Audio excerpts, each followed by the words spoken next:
Bienvenue à toutes et à tous dans ce nouveau numéro de Solidaires en Action. Un numéro entièrement consacré à la lutte en cours pour nos retraites. Solidaires en action. En action.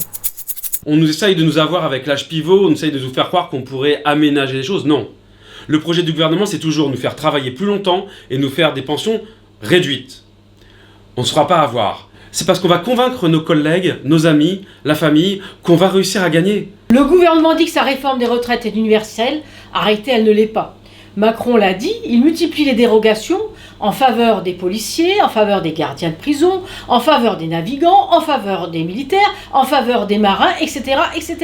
Donc sa retraite, elle n'est pas universelle. Nous, ce qu'on dit, c'est ce qu'on constate, c'est qu'Arrêté cherche à faire des économies. On va tous voir nos droits baisser, salariés du privé comme salariés du public. Il est clair qu'il faut se battre toutes et tous ensemble contre cette réforme des retraites.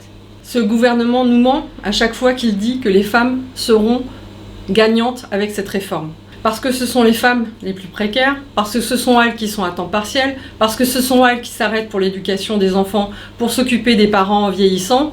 Donc dénonçons toutes et tous ensemble dans la rue, soyons dans les cortèges féministes qui vont s'organiser dans les prochains jours pour dire non à ce gouvernement qui nous vend sa réforme à travers l'égalité femmes-hommes, alors que cette réforme va juste rendre encore un peu plus précaire des millions de femmes.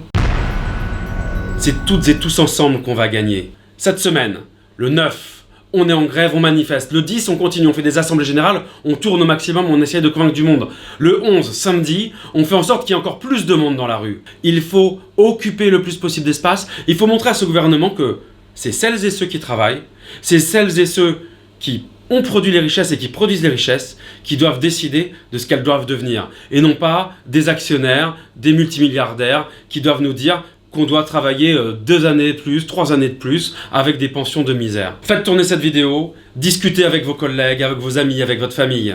On va gagner, camarades.